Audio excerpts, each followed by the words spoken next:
പിതാവിന്റെയും പുത്രന്റെയും പരിശുദ്ധാത്മാവിന്റെയും നാമത്തിൽ ആമേൻ. എൻ്റെ പ്രിയപ്പെട്ടവരെ, ഇന്ന് സെപ്റ്റംബർ 14 ഞായറാഴ്ച. അമ്മയോട് ചേർന്ന് പ്രാർത്ഥിക്കാം. അമ്മേ പരിശുദ്ധമ്മേ, അമ്മേ പരിശുദ്ധമ്മേ, ദേവമാതാവേ, ദൈവമാതാവേ, കൃപാസനത്തിലൂടെ ഞങ്ങൾക്കും ഞങ്ങളുടെ ദേശത്തിനും അമ്മ മധ്യസ്ഥം തേടി തന്ന എല്ലാ അനുഗ്രഹങ്ങൾക്കും കൃപകൾക്കും ഞങ്ങളിപ്പോൾ ഹൃദയം നിറഞ്ഞ നന്ദി പറയുന്നു. അമ്മേ പരിശുദ്ധമ്മേ, അമ്മേ പരിശുദ്ധമേ, ദേവമാതാവേ, ദൈവമാതാവേ, 2004 ഡിസംബർ 7 ഉച്ചകഴിഞ്ഞ് 2:30 കൃപാസനത്തിൽ സംഭവിച്ച അമ്മയുടെ പ്രത്യക്ഷപ്പെടലിനെ കുറിച്ച് തിരുസഭയ്ക്ക് സമർപ്പിച്ചിരിക്കുന്ന പഠനരേഖകളുടെ മേൽ സഭാത്മകമായ പഠനം ആരംഭിക്കുവാൻ ഞങ്ങൾ പ്രാർത്ഥിക്കുന്നു. അമ്മേ പരിശുദ്ധമേ, ഭൂസ്വർലോകങ്ങളുടെ രാജ്ഞിയായ അങ്ങേയ്ക്ക് ഭൗമസംരക്ഷണത്തിനായി പ്രപഞ്ചപ്രകൃതിയെ തന്നെ തിരുസഭ പ്രതിഷ്ഠിക്കുവാൻ ഈ പ്രത്യക്ഷീകരണം വഴി ഇടയാക്കണമേ. പരിശുദ്ധമ്മേ, ജപമാല മാതാവേ, സകല കൃപാസനം പ്രാർത്ഥനകളോടും ചേർത്ത് ഞങ്ങളിപ്പോൾ പ്രാർത്ഥിക്കുന്ന ഈ കുടുംബത്തിന്റെ പ്രത്യേക നിയോഗം. മക്കളെ,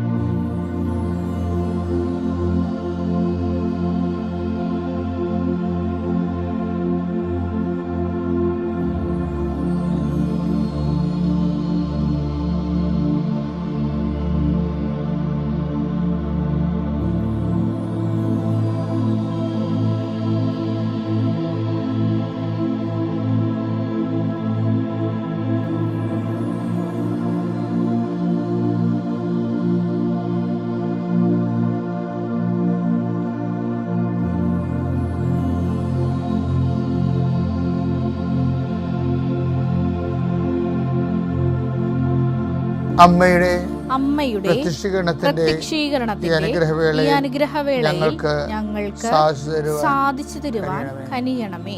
വിശ്വാസ പ്രമാണം. സർവശക്തനായ പിതാവും ആകാശത്തിന്റെയും ഭൂമിയുടെയും സൃഷ്ടാവുമായ ദൈവത്തിൽ ഞാൻ വിശ്വസിക്കുന്നു. അവിടുത്തെ ഏകപുത്രനും ഞങ്ങളുടെ കർത്താവുമായ ഈശോമിശിഹായിലും ഞാൻ വിശ്വസിക്കുന്നു. ഈ പുത്രൻ പരിശുദ്ധാത്മാവിനാൽ ഗർഭസ്ഥനായി കന്യകാമറിയത്തിൽ നിന്ന് പിറന്ന് പൊന്തിയോസ് പീലാത്തോസിന്റെ കാലത്ത് പീഡകൾ സഹിച്ച് കുരിശിൽ തറയ്ക്കപ്പെട്ട് മരിച്ച് അടക്കപ്പെട്ട് പാതാളങ്ങളിൽ ഇറങ്ങി മരിച്ചവരുടെ ഇടയിൽ നിന്ന് 3-ാം നാൾ ഉയർത്ത് സ്വർഗത്തിലേക്ക് എഴുന്നള്ളി സർവശക്തിയുള്ള പിതാവായ ദൈവത്തിന്റെ വലതുഭാഗത്തിരിക്കുന്നു. അവിടെ നിന്ന് ജീവിക്കുന്നവരെയും മരിച്ചവരെയും വിധിക്കുവാൻ വരുമെന്നും ഞാൻ വിശ്വസിക്കുന്നു. പരിശുദ്ധാത്മാവിലും ഞാൻ വിശ്വസിക്കുന്നു. വിശുദ്ധ കത്തോലിക്കാ സഭയിലും പുണ്യവാന്മാരുടെ ഐക്യത്തിലും പാപങ്ങളുടെ മോചനത്തിലും ശരീരത്തിന്റെ ഉയർപ്പിലും നിത്യമായ ജീവിതത്തിലും ഞാൻ വിശ്വസിക്കുന്നു. ആമേൻ. സ്വർഗ്ഗസ്ഥനായ ഞങ്ങളുടെ പിതാവേ, അങ്ങയുടെ നാമം പൂജിതമാകണമേ. അങ്ങയുടെ രാജ്യം വരണമേ. അങ്ങയുടെ തിരുമനസ് സ്വർഗത്തിലെ പോലെ ഭൂമിയിലുമാകണമേ. അന്നു വേണ്ടുന്ന ആഹാരം ഇന്ന് ഞങ്ങൾക്ക് തരണമേ.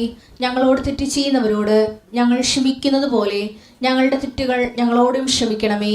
ഞങ്ങളെ പ്രലോഭനത്തിൽ ഉൾപ്പെടുത്തരുതേ, തിന്മയിൽ ഞങ്ങൾ രക്ഷിക്കണമേ. ആമേൻ. നന്മ നിറഞ്ഞ മറിയമേ, സ്വസ്തി. കർത്താവ് അങ്ങയുടെ കൂടെ സ്ത്രീകളിൽ അങ്ങ് അനുഗ്രഹിക്കപ്പെട്ടവളാകുന്നു. അങ്ങയുടെ ഉദരത്തിൻ ഫലമായി ഈശോ അനുഗ്രഹിക്കപ്പെട്ടവനാകുന്നു. പരിശുദ്ധ മറിയമേ, തമ്പുരാന്റെ അമ്മേ, പാപികളായ ഞങ്ങൾക്ക് വേണ്ടി ഇപ്പോഴും ഞങ്ങളുടെ മരണസമയത്തും തമ്പുരാനോട് അപേക്ഷിക്കണമേ. ആമേൻ. കർത്താവിന്റെ ഉന്നതമായ നാമത്തിന് സ്വസ്ത്രം ചെയ്യുന്നു. കർത്താവിന്റെ വിശുദ്ധ പൗരോഹിത്യത്തെ മഹത്വപ്പെടുത്തണമേ. കർത്താവെ, സഭയിലുള്ള സാന്നിധ്യം പ്രകടമാക്കണമേ. 39 വർഷം ഞാൻ അർപ്പിച്ച കൃപയുടെ യോഗ്യതയാൽ കൃപാസ്ഥാനത്താരെ ജീവനോടെ പ്രത്യക്ഷപ്പെട്ട പരിശുദ്ധയുടെ മാധ്യസ്ഥത്തിലെ ഞാൻ കുരിശുയർത്തി പ്രാർത്ഥിക്കുന്ന കർത്താവെ, വിശ്വാസത്തിൻ്റെ സേവ ഉയർത്തിക്കൊണ്ട് അങ്ങയുടെ മക്കൾക്ക് വേണ്ടി പ്രാർത്ഥിക്കുന്നു. ഇന്ന് അങ്ങയുടെ മക്കൾ ആശങ്കയോടെ കാണുന്ന ഓരോ വിഷയങ്ങളിലും കർത്താവിൻ്റെ ചൈതന്യം തുളുമ്പട്ടെ. ഇന്ന് അങ്ങയുടെ മക്കൾ യാത്ര പോകുമ്പോൾ പേടിക്കുന്ന ഓരോ വിഷയങ്ങളുടെ മേലും കർത്താവിൻ്റെ ശക്തി ഒഴുകട്ടെ എന്ന് പ്രാർത്ഥിക്കുന്നു. ആശുപത്രി പോണവരുണ്ട്, ക്രയവിക്രയങ്ങൾക്ക് പോണവരുണ്ട്, വിവാഹ കാര്യങ്ങൾക്ക് സെറ്റ് ചെയ്യാൻ പോകുന്നവരുണ്ട്, അതുപോലെ തന്നെ ഓരോരോ ബിസിനസ്സിന് പോകുന്നവരുണ്ട്. കർത്താവ് അങ്ങനെ എല്ലാ പ്രവർത്തനങ്ങളും കർത്താവിനെ നയിക്കപ്പെടാൻ വേണ്ടി ആത്മാർത്ഥമായിട്ട് പ്രാർത്ഥിക്കുന്ന കർത്താവേ, എൻ്റെ കർത്താവിന് ഉന്നതമായ നാമത്തിൽ സഭയുടെ അധികാരത്തിൽ വീണ്ടും നീ ഇന്ന് രാത്രി വിശ്രമിക്കാൻ തിരിച്ചു വരുന്നവരെ കർത്താവിൻ്റെ ചൈതന്യം നിന്നെ ആവസിക്കട്ടെ, നിന്നെ സംരക്ഷിക്കട്ടെ. അമ്മ പരിശുദ്ധമ്മ ദേവമാതാവ് തൻ്റെ നീലമേലങ്കിയാൽ നിന്നെ പൊതിഞ്ഞ് സൂക്ഷിക്കട്ടെ. ഈ ദിവസങ്ങളിൽ പള്ളികളിൽ വായിച്ച സുവിശേഷം എനിക്ക് വേറിട്ട ഒരു ചിന്തയാണ് തന്നത്. അതായത് ദൈവം നമുക്ക് എല്ലാവർക്കും തിരിച്ചറിയൽ കാർഡുണ്ടല്ലോ. അപ്പോൾ ദൈവം തിരിച്ചറിയൽ കാർഡ് കൊണ്ട് ഉദ്ദേശിക്കുന്നത് 3 തരം തിരിച്ചറിയൽ കാർഡാണത് ഉള്ളത്.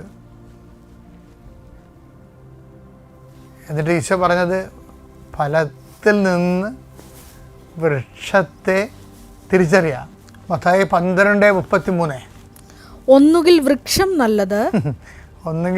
നല്ലത് ഫലവും നല്ലത്, അല്ലെങ്കിൽ വൃക്ഷം ചീത്ത ഫലവും ചീത്ത. എന്തെന്നാൽ ഫലത്തിൽ നിന്നാണ് വൃക്ഷത്തെ മനസ്സിലാക്കുന്നത്. ലൂക്ക 6:44 ഇതിൻ്റെ ഒരു വിശദാംശങ്ങളുണ്ട്.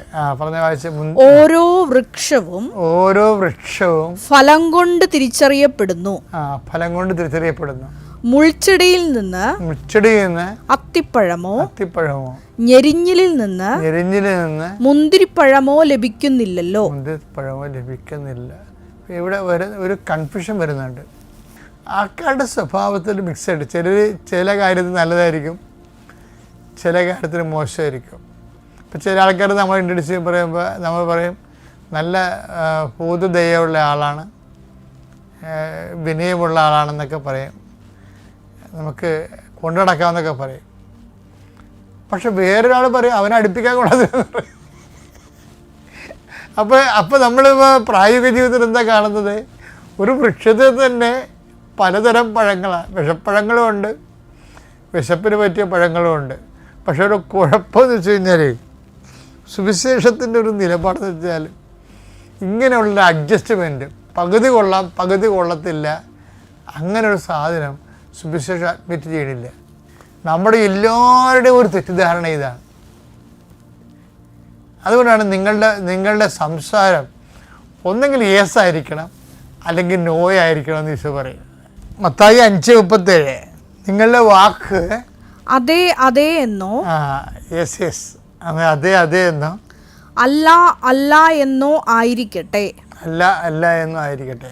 ഇതിനപ്പുറമുള്ളത് ഇതിൻ്റെ വെളിയിലുള്ള സംഭവങ്ങൾ ദുഷ്ടനിൽ നിന്ന് വരുന്നു. ഇപ്പോൾ അതായത് പാതി നന്മയും പാതി തിന്മയും അങ്ങനെ ഒരു അഡ്ജസ്റ്റ്മെൻറ്റ് സത്യസുവിശേഷവും സത്യദൈവവും ഉൾക്കൊള്ളുന്നില്ല. അത്യപൂർവ ദൈവാനുഭവങ്ങൾ ഇനി നിങ്ങൾക്കും സ്വന്തം. ഈ യൂട്യൂബ് ചാനൽ ഇതുവരെ സബ്സ്ക്രൈബ് ചെയ്തിട്ടില്ലെങ്കിൽ ഇപ്പോൾ തന്നെ സബ്സ്ക്രൈബ് ചെയ്യുക.